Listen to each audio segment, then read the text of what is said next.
Diz assim a santa palavra do Senhor, em Salmos, capítulo 2, verso 11. Servi ao Senhor com temor, e alegrai-vos nele com tremor. Beijai o filho para que não se irrite, e não pereçais no caminho, porque dentro em pouco se lhe inflamará a ira. Bem-aventurados todos os que nele se refugiam. E aí, João, capítulo 4, verso 19, diz assim a santa palavra do Senhor. Senhor, disse-lhe a mulher, vejo que tu és profeta. Os nossos pais adoravam neste monte, vós, entretanto, dizeis que em Jerusalém é o lugar onde se deve adorar. Disse-lhe Jesus, mulher, podes crer-me que a hora vem, quando nem neste monte, nem em Jerusalém adorareis o Pai. Vós adorais o que não conheceis. Nós adoramos o que conhecemos, porque a salvação vem dos judeus. Mas vem a hora, e já chegou, em que os verdadeiros adoradores adorarão ao Pai em espírito e em verdade, porque são estes que o Pai procura para seus adoradores. Deus é espírito, e importa que os seus adoradores o adorem em espírito e em verdade. Até aqui. Curva a sua cabeça novamente. Vamos orar mais uma vez. Senhor Deus, nosso Pai, nos auxilia nesta manhã. Pedimos que o Teu Santo Espírito, graciosamente, possa nos conduzir, possa conduzir cada palavra que seja proferida, de modo a glorificar o nome santo do Teu Filho. Nos ajuda, Senhor, a entender a alegria de podermos cultuar o Teu santo nome, a alegria que é o culto, e conciliar isso com a reverência a qual o Teu nome é digno. Que nós possamos, Senhor, reformar a nossa forma de Te cultuar, adequando os nossos ritos aos mandamentos da Tua palavra. Nos perdoa pelas vezes que nós temos Te cultuado de maneira errada, da maneira como nós achamos que era melhor, e nos conduza a uma adoração histórica, bíblica, pactual. Pedimos essas coisas em nome de Cristo Jesus. Amém. Senhores, chegamos então à última exposição sobre os distintivos da adoração reformada.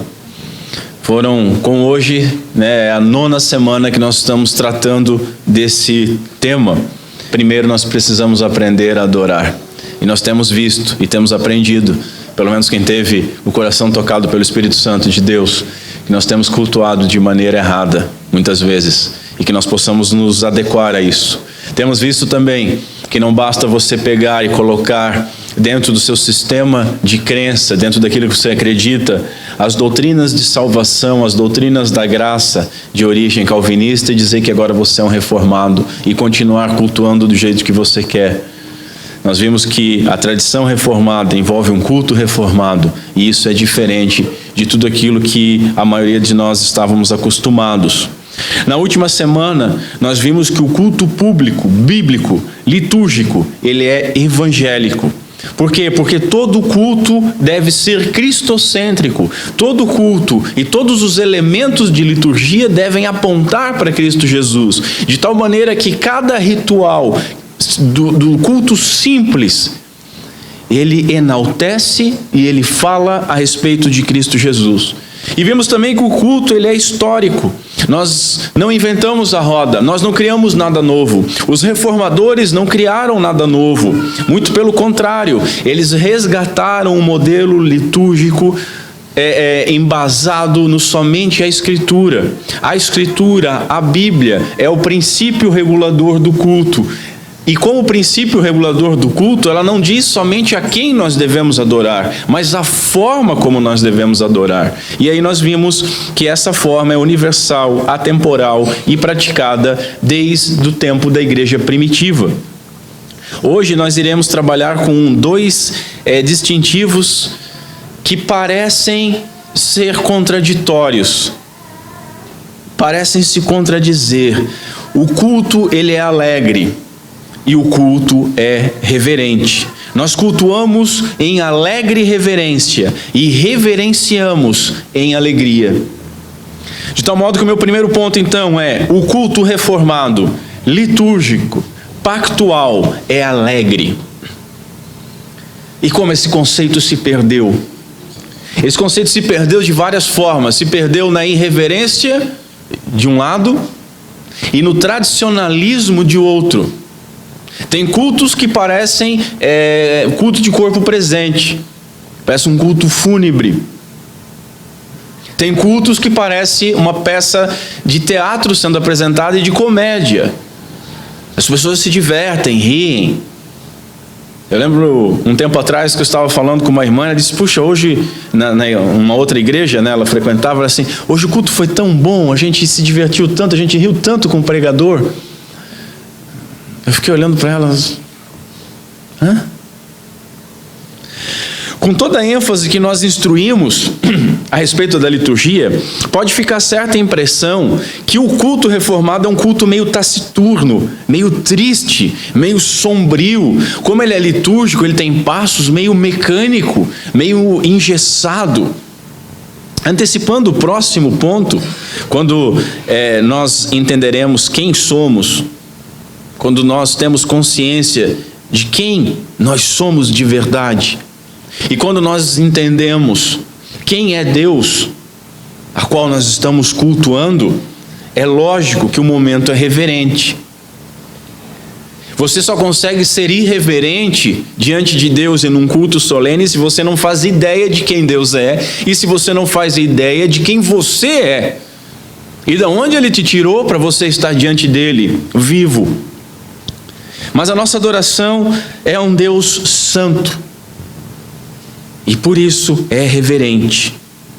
Hebreus, capítulo 12, verso 28 diz o seguinte: sirvamos a Deus de modo agradável, com reverência e santo temor. E aí um daqueles versos que parece que foram extraídos do Antigo Testamento, mas estão no Novo. Por quê? Porque o nosso Deus é fogo consumidor.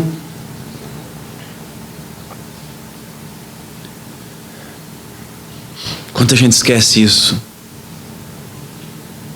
Ele não deixa de ser amor sendo fogo consumidor. E ele não deixa de ser fogo consumidor sendo amor. Contudo, reverência àquele que é fogo que consome, essa reverência é alegre. Quando você tem a compreensão de tudo que foi feito, é alegre. Não é algo frio, não é algo chato, não é algo sem graça. Por ser uma obrigação, não é algo que você vai, tenho que ir para a igreja, vou adorar a Deus. Se é para fazer assim, não tem propósito algum de você vir. Veja o Salmo 100, o que ele nos diz: celebrai com júbilo ao Senhor, celebrai com alegria ao Senhor, todas as terras, servi ao Senhor com alegria, apresentai-vos diante dele com cântico. Eu sou obrigado a ir no culto e sou obrigado a cantar. Vida! É com alegria, é com cântico de alegria, de gratidão, de reconhecimento. Agora, dizer que o nosso culto é alegre não é necessariamente aquilo que o mundo, infelizmente, muitos grupos religiosos chamam de alegria, de maneira alguma. Aliás, muito pelo contrário. Alegria não é algazarra. Alegria não é descontração. Alegria não é desordem. Alegria não é e jamais será irreverência. Shows de comédia, piadas, teatros têm sido erroneamente chamados de cultos alegres, quando na realidade nem cultos são.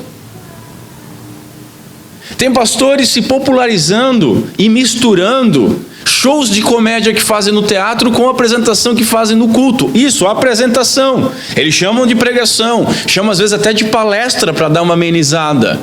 Mas é um show de comédia. O famoso stand-up comedy. E as pessoas vão, eu aprendo tanto. Eu aprendo tanto no culto. Não, você não foi no culto. Chegamos ao cúmulo, e alguns vão lembrar disso, tivemos um som do riso, ou a risada santa, e vimos isso ser chamado de alegria no Senhor por patifes enganadores, que primeiro desconhecem o próprio ser humano, a constituição do ser humano psicológica. Quando nós temos empatia um pelos outros, quando nós vemos alguém chorando, nós nos emocionamos. Às vezes eu estou vendo aqueles jogador de futebol que parece um livro de tatuagem, todo tatuado de piso e coisa, aí está falando e está emocionado por alguma coisa. Eu estou vendo isso às vezes no jornal do almoço e parece que dá um nó na garganta. Eu penso, como eu sou idiota. Por quê? Porque você cria empatia. Se eu ficar aqui pregando chorando, alguns vão se encher o saco, mas uma grande maioria vai criar uma empatia por isso e vai também chorar. É um sentimento de manada. Quando você vê alguém bocejando, você boceja. Quando você vê alguém rindo, você naturalmente já descontrai o rosto. E é muito fácil quando você vê alguém gargalhando, você ri também. E aí ficava aquele circo, todo mundo rolando no chão e rindo. O que é isso? O Espírito Santo agindo. Não é. Isso não é alegria no Senhor. A parte dessa bizarrice travestida de espiritualidade, sentimentos e emoções acabam substituindo o que nós devemos ter verdadeiramente, que é nos deleitarmos no Senhor. Não são emoções. Observe o Salmo 130, a partir do verso 3, nós encontramos lá o seguinte: se mantivesses diante de ti a imagem viva de todas as nossas iniquidades, quem se livraria da condenação eterna? Isso é um salmo, isso é algo para ser cantado. Se mantivesse diante de ti a imagem viva, e Deus mantém. Ele sabe quem nós somos, o que fizemos, do que nós fomos perdoados. Mas o salmo continua: contudo, em ti está o perdão, pelo que és reverenciado.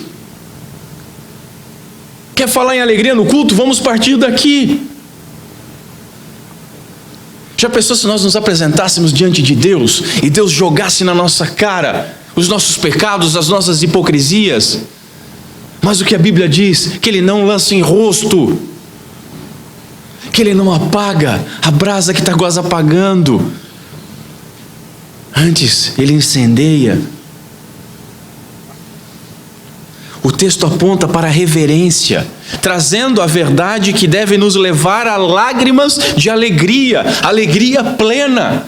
O entendimento do que nós éramos, do que nós merecíamos, de quem é Deus, do que Ele fez, de por que Ele fez. Nós não merecíamos, Ele não devia nada a nós. Foi por graça, foi pelo seu bem-querer, foi pelo beneplácito da sua vontade. Veja, não há outra resposta bíblica à graça imerecida que nos alcança do que profunda alegria, que é inseparável do temor e que é inseparável da adoração. A alegria no Senhor é com temor, não é medo, é temor, porque a gente sabe diante de quem a gente está. E é alegria com adoração. Já falamos sobre esse texto que nós lemos hoje de Salmos 2, servir ao Senhor. É um texto que tem tanta coisa para falar em tão poucas palavras. Servir ao Senhor. E nós servimos ao Senhor também no culto. Com o quê? Com temor. E aí é para fazer o que mais? Alegrai-vos nele com tremor.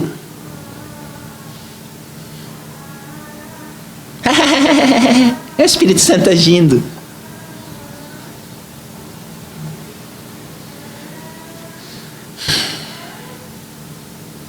Por toda a nossa vida, principalmente no culto público, o serviço, o temor, a alegria e o tremor são inseparáveis. toda a nossa vida, e principalmente no momento de culto.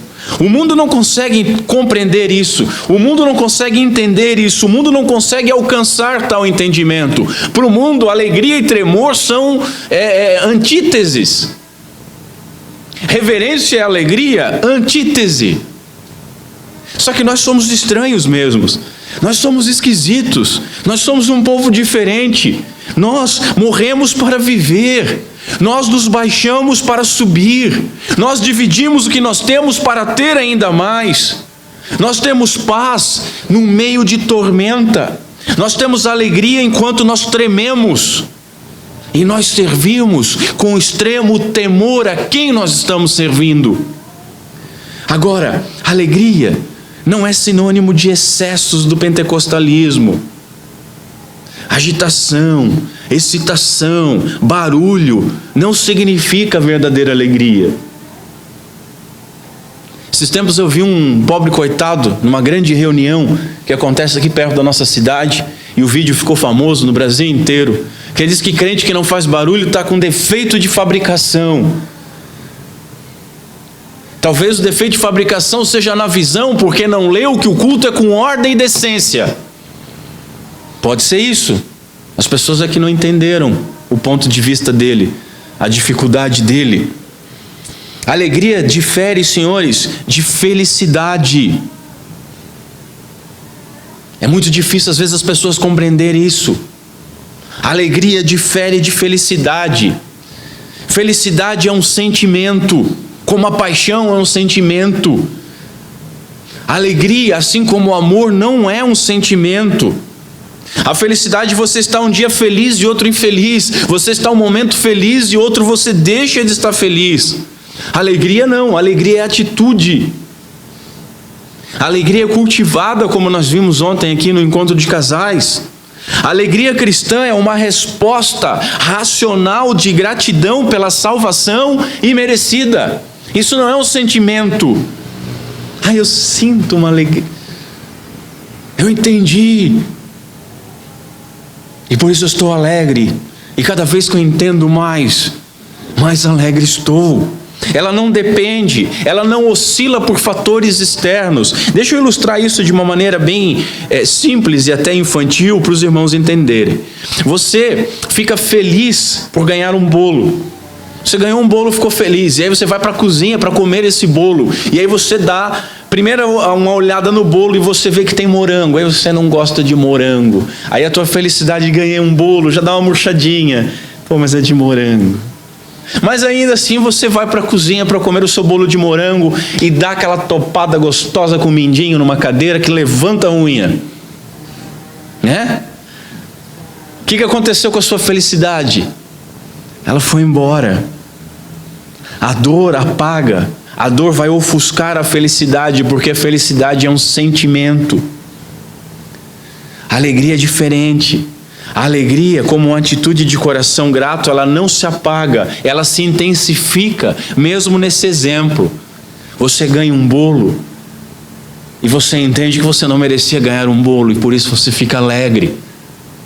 Você olha um morango, você não gosta de morango, mas você pensa, puxa vida, a pessoa foi atrás para botar um morango no meu bolo. Você vai para a cozinha, dá aquela topada, olha a unha penduradinha assim. A tua felicidade pode ter ido embora, mas você diz, Senhor, obrigado, porque foi a unha, não foi o osso.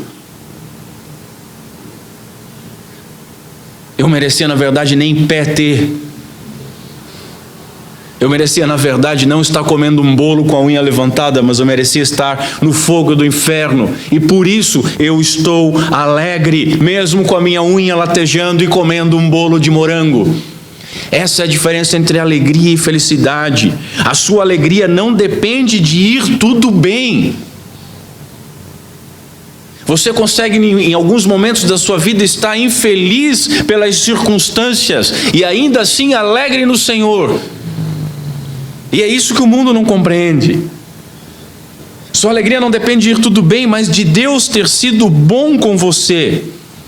A verdadeira alegria no culto, senhores, ela é expressa quando as pessoas estão mais convictas dos seus pecados e da sua miséria.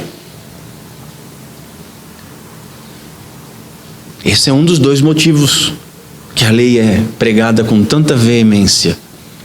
Primeiro, que nós só podemos nos arrepender se formos confrontados. Segundo, nós só temos alegria verdadeira na salvação quando nós compreendemos do que nós somos salvos, quem nós somos. É por isso que num culto onde não é pregado a verdade, onde não é pregado a lei, onde fica naquela rasgaçãozinha de seda, ai, você é uma bênção do Senhor, você é a menina dos olhos de Deus, olha para o irmão do seu lado e diz, como você é precioso, vamos nos alegrar, isso ali não é nada.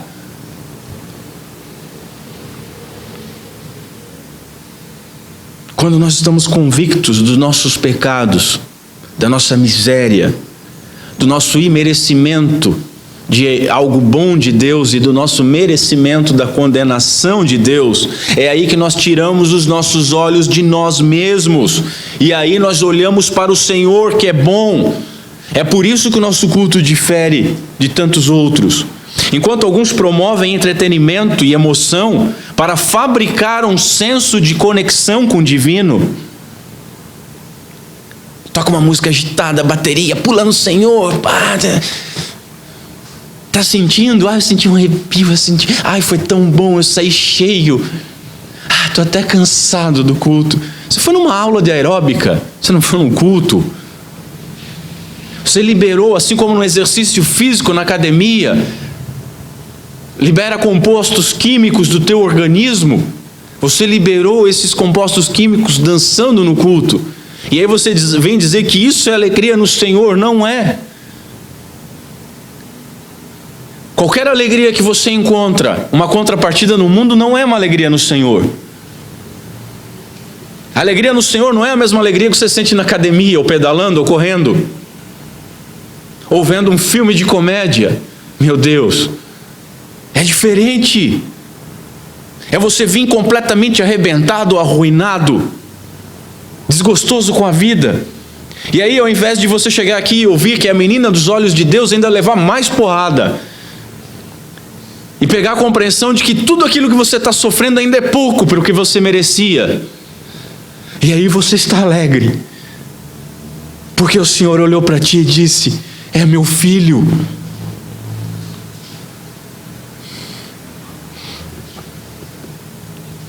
O que nós fazemos? Nós moemos com a lei. E depois de moer com a lei, nós aplicamos o bálsamo do Evangelho sob o poder do Espírito Santo de Deus.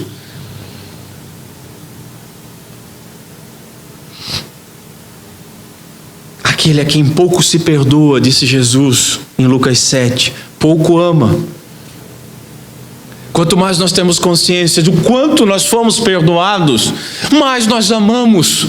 É uma matemática simples. Nós confessamos precisar de muito perdão. E a certeza da graça, da promessa do perdão, então nos enche de alegria. Porque não depende de nós, não depende do que nós fizemos ou deixamos de fazer, do nosso progresso, mas em Deus usar de misericórdia. A alegria, ela não se fabrica, a alegria, ela se cultiva, diz um pastor. Por dentro de uma pessoa curvada, soluçando, com um rio de lágrimas sobre os seus olhos, nós podemos encontrar muito mais alegria do que nós imaginamos. E nós podemos encontrar pessoas dançando numa reunião e saindo dali devastados pelo pecado, saindo dali caminhando a largos passos para o inferno, anestesiados por uma alegria fabricada, aonde os homens de Deus chamam o que é mal de bom, o que é bom de mal, e todos dão a mão para o cego guiando os outros cegos. É por isso que a alegria e reverência estão, ou pelo menos deveriam estar, sempre de mãos dadas num culto. São inseparáveis, alegria e reverência. E é essa alegria reverente que a liturgia reformada conduz. Diz um pastor antigo, Godfrey, devemos lembrar que reverência nem sempre significa calma. E alegria nem sempre significa ruído. E prestem atenção nisso. A alegria, ela pode ser intensa no canto de uma canção muito tranquila. A reverência pode ser manifestada num cantar bem alto. Nós queremos nivelar as coisas pelos nossos olhos, pelo nosso entendimento. Veja como os salmistas escreveram apaixonados e alegres louvores. Quando nós vemos os salmos, não sei se você tem esse sentido, esse sentimento, mas às vezes eu vou lendo, eu fico perplexo. De onde que foi tirado tanta coisa? E você vê a história do salmo, mais ou menos aonde que ele foi composto. Principalmente quando você olha Davi sendo perseguido, escrevendo aquelas coisas, você diz, meu Deus. Por isso que ele é um homem conforme o coração de Deus, tão pecador quanto eu, mas um homem conforme o coração de Deus. Agora observe que a alegria deles, a alegria dos homens que escreveram esses salmos, estava centrada em um Messias que viria, num reino que viria, que estava por vir, que estava distante. Eles olhavam para uma promessa, e Hebreus nos diz que eles morreram sem alcançar a promessa, mas crendo nessa promessa. De tal maneira que a nossa perspectiva deve ser tão alegre e tão solene quanto. É uma vergonha para nós não termos a alegria dos salmistas e a solenidade, a reverência dos salmistas, porque nós estamos depois de Cristo. Cristo veio, Cristo morreu, Cristo ressuscitou, Cristo inaugurou o reino. Nós aguardamos a segunda vinda. Os nossos louvores, a nossa alegria está calcada em algo muito mais sólido do que os homens do Antigo Testamento. Nós devemos juntar as nossas vozes, portanto, num alegre júbilo aos santos do Antigo Testamento, enquanto nós aguardamos o retorno do Messias. Como manifestar essa alegria no culto? Você pode me perguntar. 3 formas. Primeira, venha ao culto com um senso de propósito. Não venha por costume. Eu sou meio bovino, eu sou meio boi de moenda. O boi de moenda, ele fica andando em círculos. Quando ele é retirado daquele jugo, ele tem dificuldade de andar reto. Geralmente ele anda para a direção que ele andou a vida inteira.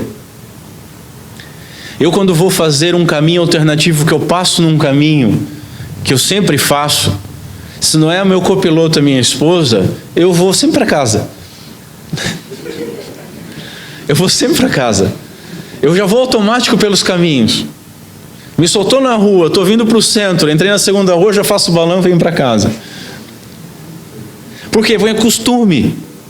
Nós não podemos vir ao culto simplesmente pelo costume, simplesmente pela tradição. Acordamos domingo de manhã, não trabalhamos, vamos botar uma roupinha, bíbliazinha debaixo do braço e vamos para o culto. Nós devemos vir ao culto com senso de propósito. Venha glorificar a Deus como Ele é digno de receber o nosso serviço, pela graça. Venha com o propósito de ouvir a sua palavra. Venha com o propósito de participar dos sacramentos. Um pastor Hyde diz que no culto, o próprio Cristo, Ele inclina um ramo de si mesmo, da árvore da vida, para recebermos um antegozo da alegria eterna na glória. É isso que eu sempre digo, nós prelibamos o dia do Senhor, o dia do descanso eterno que Hebreus nos fala, que Gênesis já falava no dia do Senhor. Nós prelibamos da árvore da vida no sacramento da ceia. Venha com esse propósito. Aí você vai encontrar alegria. Em segundo lugar, venha para ter comunhão com os irmãos, com o corpo de Cristo, com a igreja a qual nós fomos enxertados. Tenha alegria de estar com os irmãos. A salvação, ontem ainda falei sobre isso, nós pregamos sobre isso. 1 João, capítulo 1, verso 3. A salvação não é simplesmente vertical, não é simplesmente nos reconciliar com Deus, mas é reconciliar um corpo santo. É com os irmãos também que nós nos reunimos. Esse é o corpo de Cristo. Alegrei-me quando me disseram: vamos à casa do Senhor, diz o salmista. Em terceiro lugar, manifeste alegria cantando com vida os louvores. Nós estamos tentando cantar louvores sempre bíblicos ou baseados em textos bíblicos ou salmos, como ao longo da história sempre foi. Olha o Salmo 32, aliás. Alegrai-vos no Senhor e regozijai-vos, ó justos. Justos por quê? Porque fomos justificados em Cristo. É para nós. Exultai vós todos que sois retos de coração. Somos retos de coração? Não somos. Mas Cristo Jesus pagou o preço dos nossos pecados, obedeceu a lei, nos justificou, os nossos pecados foram sobre Ele, o seu mérito veio sobre nós, e o Pai agora nos olha como justos. Nós fomos declarados justos, nós não fomos tornados justos, não há asas nas nossas costas, mas há o mérito de Cristo marcado. Somos habitação do Espírito Santo de Deus. Continuamos pecando, continuamos como pecadores, mas agora o Pai nos olha como retos de coração, porque entre nós e o Pai está o Filho, e esse crucificado e ressuscitado. Então orem, levantando mãos santas. Entendendo isso, entendendo que fomos justificados, Paulo diz em 1 Timóteo 2,8: orem levantando mãos santas, como o quê? Como manifestação exterior de alegria, pelo perdão renovado. E aqui talvez cabe um comentário. As manifestações de um culto normalmente pentecostal e neopentecostal, há muito mover de mãos, né? Quando a Bíblia nos fala em impor mãos simplesmente para reconhecer um presbítero, um diácono ou algum missionário que vai à frente como uma forma de dar autoridade. Nós reconhecemos fulano como tal. Agora, nas manifestações de louvor, há os excessos. E aí, quando a gente conhece a tradição reformada, e eu fiz isso no início, eu levei para um lado de bracinho baixo. Se há o excesso, tem que cortar o mal pela raiz. E a gente só tem que cuidar para não jogar a água e a criança fora, e a bacia, e a mãe e tudo mais, né? Então, de um momento, nós, simplesmente pelo exemplo, nós fomos tirando isso. E aquelas manifestações que eram ultra espirituais, de repente, apagou o Espírito. Não, o Espírito continua no nosso meio. Mas elas não eram demonstradas da mesma forma, porque eram carne. Eu estou falando por mim mesmo. Agora, 1 Timóteo nos diz sobre levantando mãos santas. Olha o que Calvino comenta sobre isso. Levantando mãos santas é o mesmo que ele dissesse o seguinte: desde que tenham uma consciência íntegra, não há nada que impeça todas as nações, em todo lugar, de invocarem a Deus. É basicamente o que Jesus está falando lá do louvar em espírito, adorar em espírito e verdade, que nós vamos ver. Ele, porém, continua Calvino, usa um sinal externo em lugar da realidade interna, pois as nossas mãos apontam para um coração puro. Mãos erguidas como significado de um coração puro, mãos erguidas como significado de um coração humilde, humilhado, mas perdoado. Da mesma forma, Isaías, ao atacar a crueldade dos judeus, repreende-os por levantarem as mãos manchadas de sangue, como em Isaías 1,15. Agora, nós sabemos que fomos perdoados? Sim, então, alegremo-nos. Nós sabemos que nenhuma condenação há sobre nós? Ok, então levantemos as mãos purificadas em adoração alegre, entendendo o porquê. Sabendo por quê, sabendo que não é obrigação. A gente começa a imitar as coisas. A gente entra numa igreja evangélica a primeira vez. Você entra, primeiro dia você fica meio assustado, o que está acontecendo? No segundo, o sentimento de manada, você já está ali, amém? Amém. Mas por que os caras estão levantando a mão? Terceiro, quarto, você já está, você nem sabe o porquê. Você acha que começou a tocar música, você tem que estar com a mão erguida. Por quê? Para quê? De que forma? A gente tem que ter um entendimento. Depois de chamar o povo a clamar e a derramar o coração ao Senhor, Jeremias, lá em Lamentações 2, diz o seguinte: levanta ele as mãos. O levantamento das mãos, diz um pastor, é uma expressão externa do coração de clamar a Deus. Com esse entendimento, com ordem e decência, não há problema. E aqui é uma divisão, tá? Deixa eu dar mais um parêntese. Tem uma divisão entre os reformados de alguns grupos que dizem, não levanta a mão jamais. Levanta a mão para quê? Por quê? Entendo eles, mas entendo que nós temos essa liberdade no Espírito. Ninguém é obrigado a levantar a mão. Ninguém é proibido de levantar a mão, desde que saiba o porquê que está fazendo, desde que respeite o porquê que está fazendo, desde que respeite o momento que está fazendo, né? Então, tem que entender o negócio. Paulo nos diz o seguinte: tudo que não é feito por fé é o quê? Pecado. Se você não sabe por que está fazendo e só está imitando, é um movimento pecaminoso. Portanto, senhores, em nossa resposta pública no culto pactual, quando Deus diz ser o nosso Deus e nós dizemos ser o seu povo, quando agradecemos o que Cristo fez por nós, tenhamos então reverência, mas tenhamos também alegria sincera, entendendo o porquê nós estamos glorificando a Deus e porquê que nós temos motivo para sermos alegres, ainda que o mundo esteja desabando sobre a nossa cabeça. Em segundo lugar, o culto reformado, litúrgico, pactual, ele é alegre e é reverente. Vamos dar o outro lado da moeda. Esse é o morango do bolo de todas essas exposições. Reverência. Reverência. Deus ordena o culto. Deus é digno de ser cultuado. Deus ordena a forma pela qual nós devemos cultuar. A forma como cultuamos demonstra quem nós cultuamos. Quando nós criamos um ídolo à nossa imagem e semelhança. E aí começamos a adorar esse ídolo à imagem e semelhança nossa. Quando nós queremos pautar como cultuar a Deus, nós estamos cultuando um Deus menor, um Deus que nós achamos que podemos agradar com as nossas ideias, da nossa maneira. Não o Deus da Bíblia, que executou alguns homens na história, porque levaram fogo estranho diante do Senhor.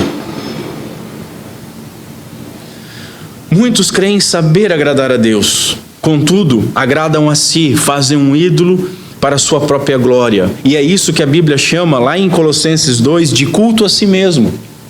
Quando você faz um culto dessa forma, você não está fazendo um culto a Deus, você está fazendo um culto a si mesmo. Olha que perigo. Os cultos contemporâneos são frutos de uma acomodação à cultura, ao mercado, ao mundo, mas não uma obediência bíblica. Uma série de fatores sobre o mote ideias têm consequências deturparam em seu desenvolvimento o culto bíblico. A frase mais maligna que possa existir, eu tive uma ideia, né? E quando nós usamos isso para o culto a Deus, eu tive uma ideia de, vai ser legal, vamos fazer tal coisa. O Zá teve uma ideia, Nadav e Abiú tiveram uma ideia, né? Turma lá de Corã teve uma ideia, um monte de gente teve uma ideia. Ananias e Safira tiveram até uma ideia. Eles substituíram muitas coisas com pequenas ideias. Substituíram uma arquitetura que mostrava a Deus a beleza de uma arquitetura, ainda que o culto seja simples e pode ser feito em qualquer lugar, mas por verdadeiro shopping center. Tem espaço de pipoca, tem espaço para criança, para bebê, para o jovem, videogame, parquinho. É um shopping. Aquela igreja me oferece mais opções. Meu amigo, vai à vontade, porque se você não for, eu te levo lá pela orelha. Mas eu vou te dizer, tem lugares melhores que ainda. Tem shopping center mesmo. Tem praças de alimentação melhor.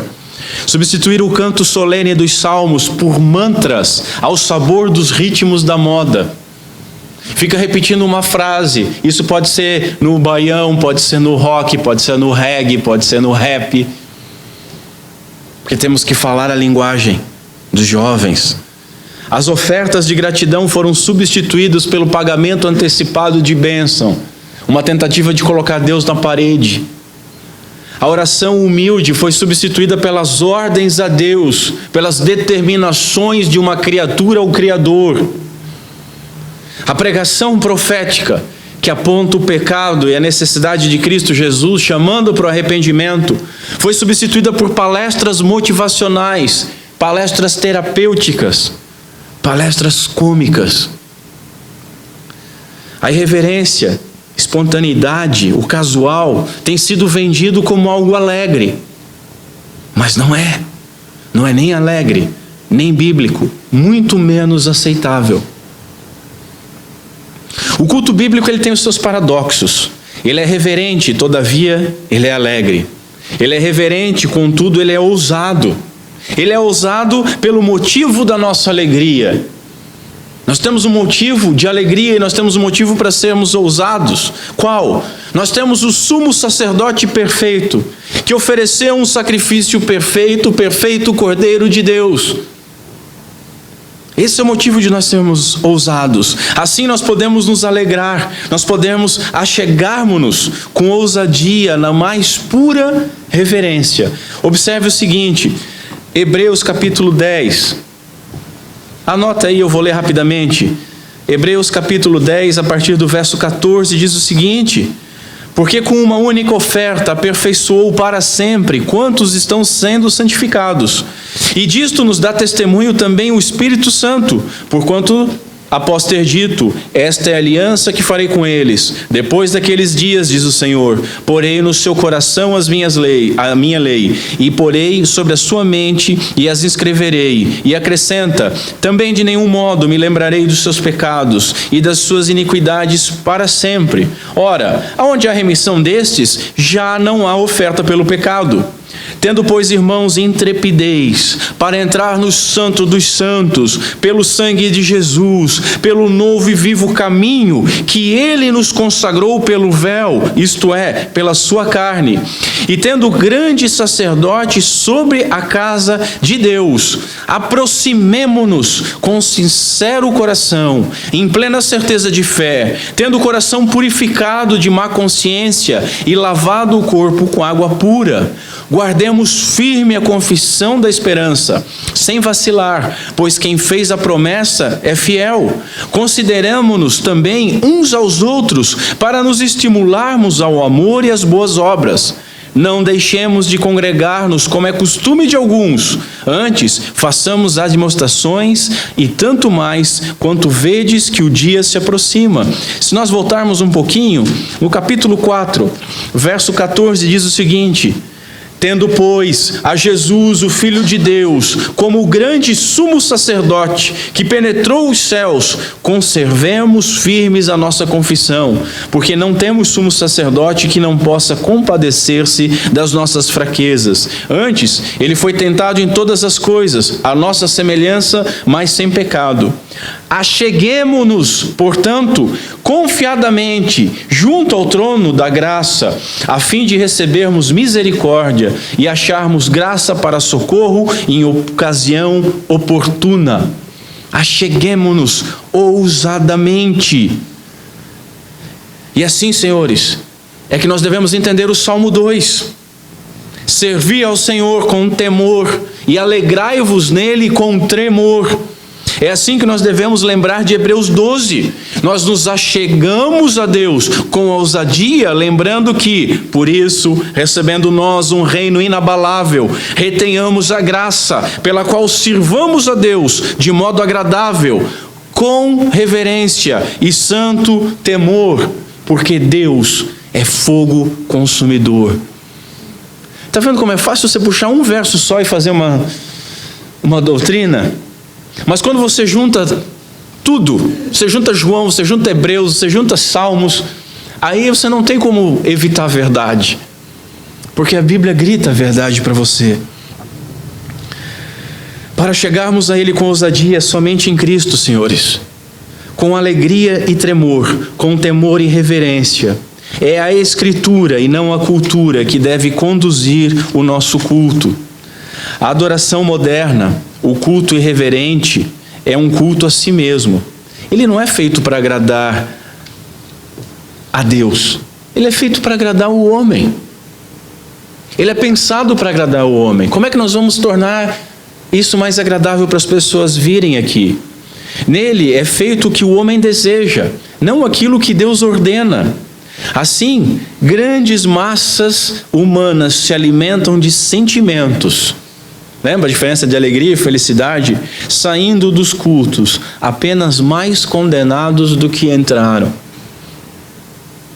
E é triste dizer isso, senhores. O adorador se tornou o objeto da adoração. E Deus abomina idolatria. Deus abomina e não divide a sua glória com ninguém. Deus não admite que zombem do seu santo nome. Se reunir para cultuar a Deus é sério, não é uma brincadeira, não é do nosso jeito, não é Deus é Pai e Ele vai entender. O culto verdadeiro é bíblico, é nos termos e na forma que Deus, o objeto da adoração, exige. Objeto da adoração, vamos lá. Quando a gente reúne para adorar alguma coisa. Esse é o objeto da adoração. Qual é o objeto da adoração numa reunião cristã? Deus vivo, o Deus triuno, o excelso Deus, digno de toda honra e toda glória. É isso que a adoração reformada busca fazer. É isso que o mote da tradição reformada, Igreja Reformada sempre se reformando, busca fazer. Nós rapidamente saímos do trilho, mas nós temos que voltar a esse trilho. Nós temos que ter consciência que nós somos pecadores diante de um Deus santo, que nós somos súditos diante de um grande rei, que nós somos criaturas diante do Criador de todas as coisas, que nós somos filhos adotados diante do Pai eterno, que nós somos o seu povo e que Ele é o nosso Deus. Sendo assim, a adoração não é um período terapêutico para relaxar com Jesus, como eu já ouvi, para nos encher de motivação para a semana. Aí chega ali, briga com o filho, briga com a mulher ali na escada, chega lá embaixo, o pneu do carro está arriado, foi embora porque era felicidade só, não tinha alegria. Aí tudo aquilo que encheu, esvaziou já. Já vai precisar de um culto na segunda-feira, senão a vida fica uma desgraça. O culto, na verdade, senhores, é um encontro com Deus vivo, terrível, mas amoroso. Amoroso, porém terrível. Heide nos chama a atenção para os termos bíblicos sobre adoração. Serviço vem do hebraico servo, escravo. Latria vem do grego adoração. O termo culto vem do hebraico prostrado. Quando é no grego, é caído com a cara no chão. Nós devemos então, se juntarmos isso, servir a Deus como servos prostrados, conforme os atos oficiais que Deus nos ordenou. Ou seja, coração contrito, reverência e alegria por sermos aceitos. Ir ao culto, adorar a Deus, não é um favor ao Senhor.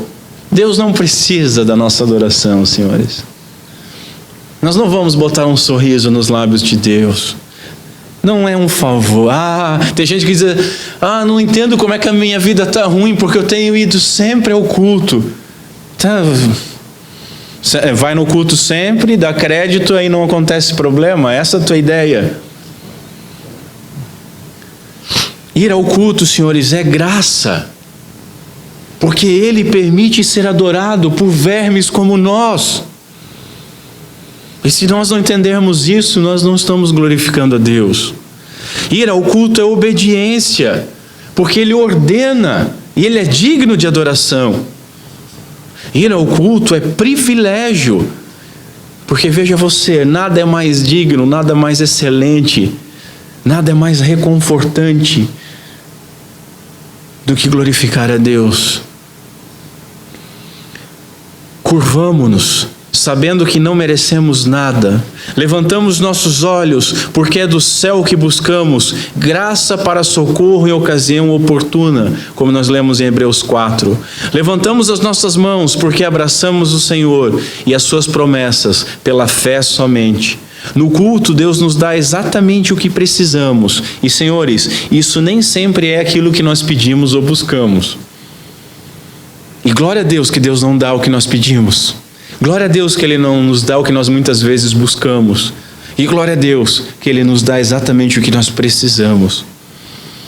Há um estudioso, eu não gosto muito desse cara, mas ele faz umas pesquisas muito interessantes. E as pesquisas dele são muito utilizadas. Chama-se Barna. Ele fez uma pesquisa em que ele notou o seguinte, o resultado: 66% das pessoas que frequentam regularmente a igreja nos Estados Unidos nunca experimentaram a presença de Deus em um culto. Há um outro dado: 48% afirmaram que nunca experimentaram no último ano. Óbvio que nós temos que pensar o que eles imaginam que seja experimentar Deus num culto. O pensamento deles está obviamente errado, né? Agora, como não experimentar aquele que habita céus e terra? O que eles estão esperando? Eles estão buscando errado. Eles estão buscando da forma errada.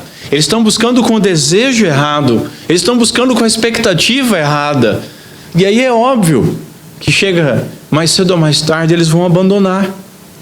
O culto bíblico, reformado, litúrgico, pactual, alegre, irreverente, é algo totalmente contracultural. É uma ruptura com o nosso mundo. Deus está presente. E não é o emocionalismo, a baderna, a irreverência que vão nos fazer enxergar Deus. De maneira alguma. Muito pelo contrário, eu diria. Agora, uma liturgia bíblica, como Ele exigiu, pactual, que aponta para Deus na forma que Ele exigiu com reverência, vão nos mostrar Deus. Assim nós buscamos Deus em alegria reverente e em espírito. Vamos lá voltar para João 4, em espírito e verdade. Nós somos elevados a Deus pela fé. Pela fé. Cristo é crucificado e exposto publicamente através dos cantos, da palavra pregada e do sacramento na palavra encenada. No Antigo Testamento, senhores, a adoração era simbólica. A adoração era cheia de pontos de contato. E hoje nós vemos muitas igrejas trazerem muitos elementos do judaísmo para ter o ponto de contato. É a arca, é o óleo, é a fogueira, é o menorá, é qualquer coisa, para ter algum pontinho de contato. O catolicismo tem muitos pontos de contato e a igreja evangélica neopentecostal copia esses pontos de contato. Mas a adoração é em espírito, é pela fé. No Novo Testamento, os únicos símbolos que nós temos são os sacramentos, o batismo e a ceia. Fora daí é por fé, não há ponto de contato. O resto é sem símbolos, é espiritual. E isso independe de lugares santos, independe de objetos santos, independe de cidade santa, até mesmo independe de rituais santos. Por isso eu insisto, é em espírito. Virá o tempo, já chegou, que os verdadeiros adoradores adorarão em espírito e verdade. Isso é em espírito. Todo ritual da liturgia é simples, enfatizando o espiritual. Mas também buscamos a Deus em alegria reverente e em verdade. Observa isso. Em verdade é de acordo com as Escrituras. Jesus diz: Pai, a tua palavra é a verdade. Jesus diz: eu sou a verdade. A Bíblia diz que Jesus é o Verbo encarnado, a palavra encarnada. Buscar a Deus em verdade é do modo correto, é do modo bíblico. Quando nós nos submetemos à revelação bíblica, ao rito litúrgico simples, pela fé espiritual, então nós adoramos a Deus em espírito e em verdade. Isso provavelmente é bem diferente de tudo que você já ouviu sobre isso. O culto verdadeiro ocorre no tempo e no lugar. Contudo, ele não está mais vinculado a qualquer tempo. Ele não está mais vinculado a qualquer lugar. O templo, a qualquer etnia, só o judeu. Antes, é o desenrolar histórico do padrão de adoração celestial, aonde pessoas de toda língua, raça, nação se unem para glorificar ao Deus triuno. O culto reformado, então, é marcado do início ao fim pela reverência. No cantar, no pedir perdão, no ouvir a palavra, no orar, no ofertar, no cear. Um pastor nos ensina que o verdadeiro culto a Deus, ele brota da nossa, e prestem atenção nisso, o verdadeiro culto a Deus, ele brota da nossa incapacidade de responder duas perguntas. Primeira pergunta: ó Deus, quem és como tu em justiça, poderosos feitos e no perdoar de pecados? Isso nós encontramos em Salmo 7 e em Miqueias 7. Quem é como tu em justiça, poder em perdoar pecados? Segunda pergunta: o que é a mulher e o homem para que Deus olhe dos céus e se importe com eles e os levante para se assentarem com os príncipes? Salmo 8 e Salmo 113. Daí é que parte a verdadeira adoração. E qual é a resposta para isso? A simples, espiritual e reverente adoração de herança calvinista. A adoração na qual nós lemos, a adoração na qual nós pregamos, a adoração na qual nós oramos, a oração na qual nós cantamos a Bíblia e nada mais. Somente esse tipo de adoração pode então sustentar e nutrir a fé e a piedade. Somente a palavra de Deus estabelece a ordem do seu culto, não as invenções humanas, não as tradições humanas. Portanto, senhores, para encerrar, a adoração reformada ela é bíblica. Somente a Escritura, princípio regulador do culto, aonde a igreja é executiva, ela executa a ordem divina através da liturgia.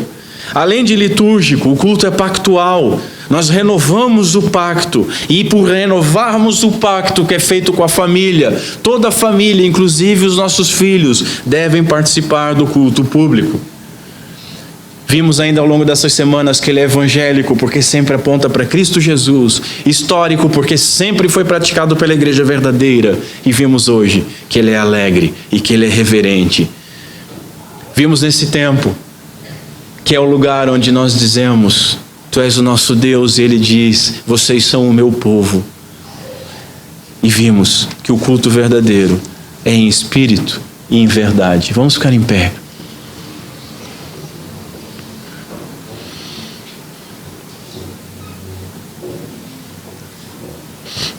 Curva a sua cabeça.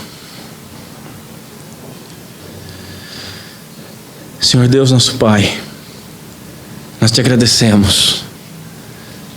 Te agradecemos por esse tempo de estudo. Te agradecemos por essa série de mensagens que nos humilhou, que nos ensinou. Te agradecemos porque o Teu Santo Espírito tem nos ensinado tantas coisas. Te agradecemos porque Tu perdoa os nossos erros. E pedimos agora que, guiados pelo Teu Santo Espírito, os nossos cultos possam ser cada vez mais verdadeiros, cada vez mais em espírito e em verdade, conforme a forma que Tu ordenou. Recebe, Senhor, a nossa adoração por meio de Cristo Jesus, que corrige a nossa oração torta, que corrige os nossos cantos atravessados, que corrige até mesmo as nossas confissões atravessadas, que corrige essas ministrações frágeis e transforma tudo isso num louvor agradável a Ti.